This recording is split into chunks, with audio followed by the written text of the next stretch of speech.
Yes, this did in fact happen. I did mention it in a previous video, the Nintendo Switch unboxing. I had a hoverboard explode in my house right there. If you have not gotten a hoverboard yet, and you're thinking about it, no, just don't. A lot of people think like, oh, you charge it too much, that's your fault. No, if you don't charge it enough, they explode. If you charge it too much, they explode. If you don't ride it enough, they explode. If you ride it too much, they explode. If you go on too rough of terrain, I mean, this is kind of obvious, but the batteries and stuff like that deforms and gets all weird. And that causes it to explode too. We're on CNN's homepage. Ever since the hoverboard fire, we've been keeping count of how many more hoverboard fires there were. We've had at least 1 or 2 a week. Okay, so what happened was I wanted to get a hoverboard, so we got a hoverboard. We got actually 2 for that matter. We bought it for $100 on KSO Classified. It was only a year old, and I had it 2 weeks before it exploded. I was sitting on the couch watching TV one morning. Thought it was gonna be a normal day until I just heard this like hissing sound, and I looked over at my charging hoverboard. Yeah, in this case it was charging, so I think that might have been my fault for this case, but they do explode for other reasons too. It just started billowing this white electrical smoke. First of all, when you're telling yourself beforehand what happens if there's a fire, you get a fire extinguisher, call 911, but your brain shuts off. Like, you think, oh, don't worry, I'm prepared. Well, you're not exactly prepared because your brain shuts off. You're just in panic. It's like, what do I do? My sister ran past it out into the front door. And I probably would have gone through the garage, but like I said, your brain is shut off. The quickest exit is through the front door. So my sister ran, nothing happened.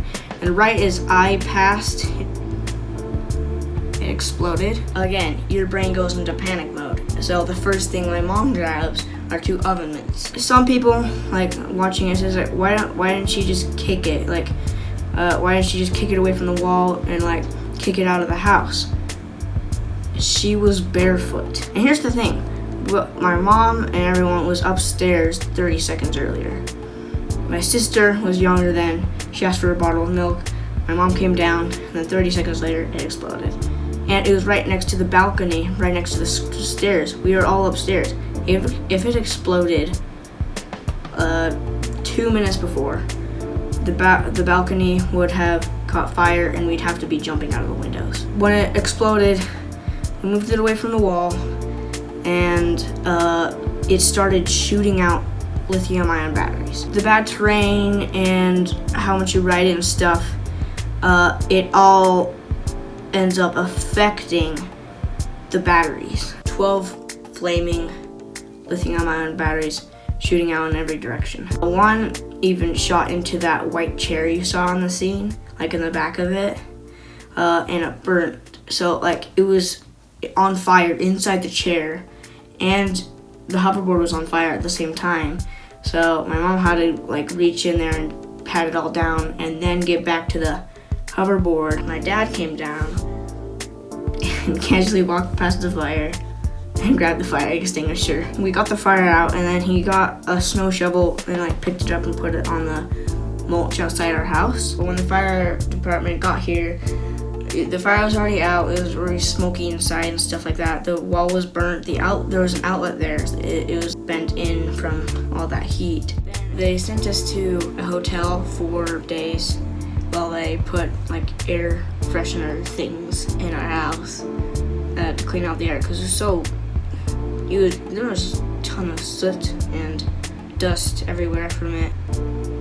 And then they took us back to do a bunch of interviews for like Inside Edition and CNN. They told us that they had to take all of our opened food. Same with our clothes. They had to take all my clothes. I barely had any clothes left, and then gave them back after like deep cleaning them or something like that. And this was the oven mitt that one of the oven mitts that my mom was wearing during the hoverboard fire. Also, some of the batteries that shot out. That's what they look like. And they just exploded out. That was my hoverboard story. Goodbye.